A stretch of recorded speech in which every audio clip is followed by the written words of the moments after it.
ಬೆಂಗಳೂರು ಮೆಜೆಸ್ಟಿಕ್ನಲ್ಲಿ ಸಾರಿಗೆ ಹಬ್ ನಿರ್ಮಾಣ. ಮಲ್ಟಿಪ್ಲೆಕ್ಸ್ಗಳಲ್ಲಿ ಸಿನಿಮಾ ಟಿಕೆಟ್ಗೆ ₹200 ನಿಗದಿ.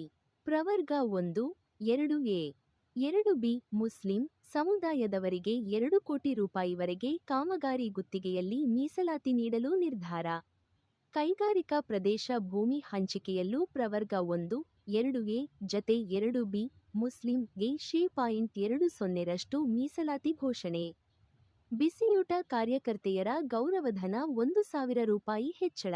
ಅಂಗನವಾಡಿ ಕಾರ್ಯಕರ್ತೆಯರ ಗೌರವಧನ ₹1,000, ಸಹಾಯಕಿಯರಿಗೆ ₹750. ಗೌರವಧನ ಹೆಚ್ಚಳ. ಗೃಹಲಕ್ಷ್ಮಿ ಯೋಜನೆಗೆ 2025-26 ಸಾಲಿನಲ್ಲಿ ₹28,608 ಕೋಟಿ.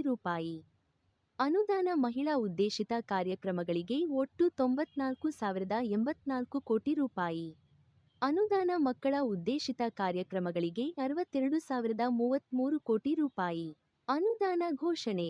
ಧಾರ್ಮಿಕ ದತ್ತಿ ಇಲಾಖೆ ಅರ್ಚಕರಿಗೆ ತಸ್ತೀಕ್ ಮೊತ್ತದ ಏರಿಕೆ ಮಾಡಲು ನಿರ್ಧರಿಸಲಾಗಿದ್ದು, ₹60,000ನಿಂದ ₹72,000ಕ್ಕೆ ತಸ್ತೀಕ್ ಮೊತ್ತ ಏರಿಸಲಾಗುವುದು.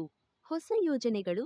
500 ಹೊಸ ಕರ್ನಾಟಕ ಪಬ್ಲಿಕ್ ಶಾಲೆ ಆರಂಭ. 1,080 ಕೋಟಿ ವೆಚ್ಚದಲ್ಲಿ ವೃಷಭಾವತಿ ವ್ಯಾಲಿ ಯೋಜನೆ. ಎತ್ತಿನಹೊಳೆ ಯೋಜನೆಗೆ ₹553 ಕೋಟಿ ಮೀಸಲು. ಪಶುಸಂಗೋಪನೆ. ರೈತರು ಅನುಭವಿಸುತ್ತಿರುವ ಸಂಕಷ್ಟ ನಿವಾರಣೆಗೆ ಅನುಗ್ರಹ ಯೋಜನೆ ಜಾರಿ.